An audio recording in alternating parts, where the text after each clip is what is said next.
పరిటాల రవి ఇది ఒక పేరు కాదు. తెలుగునాట ఒక ఉద్యమం. భూస్వాముల చేతిలో బందీలైన బడుగు బలహీన వర్గాలకు ఊపిరిలూదిన పౌరుషం. రాజకీయాల్లో ఒక సంచలనం.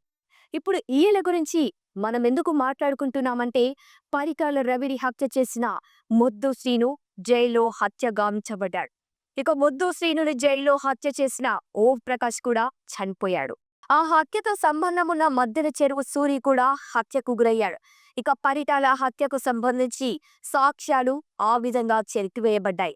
ఇక సేమ్ వేలో ఇప్పుడు వైఎస్ వివేకారెడ్డి హత్యకు సంబంధించి ఒక్కో సాక్ష్యం కనుమరుగవుతోంది. 2019 మార్చి 17న వైఎస్ వివేక హత్య జరిగింది. అందులో భాగంగా గతంలో ఆ హత్యలో 2020 అక్టోబర్ 20న ఒకానొక సాక్ష్యంగా ఉన్న వైఎస్ భారతి తండ్రి ఈసీ గంగిరెడ్డి గుండెపోటుతో మరణిస్తే, సెప్టెంబర్ 2న కేసులో మరో సాక్షిగా ఉన్న శ్రీనివాస్ రెడ్డి అనుమానాస్పద స్థితిగా మృతి చెందాడు. ఇక 2022 జూన్ 9న గంగాధర్ రెడ్డి అనే మరో సాక్షి మృతి.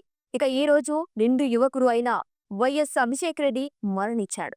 రక్తపు మడుగులో ఉన్న వివేక హత్యలో గుండెపోటు అని ఎందుకు ప్రచారం చేశారో నాకు తెలియదు అని సిబిఐకి వాంగ్మూలం ఇచ్చిన అభిషేక్ రెడ్డి యుక్త వయసులోనే చనిపోయాడు. ఇక వివేక మర్డర్ జరిగిన రోజు జగన్ రెడ్డి భారతి రెడ్డిని కారులో హైదరాబాద్ నుండి పులివెందుల తీసుకువెళ్తున్నప్పుడు వారి మాటను విన్న కార్ డ్రైవర్ కూడా ఆ తర్వాత చనిపోయాడు. కాబట్టి తాను చేసిన హత్యలకు సంబంధించి ఆధారాలను చెరిపివేయటం కోసం ఎంతమందినైనా కొట్టన పెట్టుకుంటున్నారు. సో బెటర్ ఈ మర్డర్ కేసు ఎప్పటికీ తేలదు కనుక కోర్టు ఈ కేసు క్లోజ్ చేసినా ఇంకొంతమంది ప్రాణాలను కాపాడటం మంచిది అని ప్రజలు అభిప్రాయపడుతున్నారు.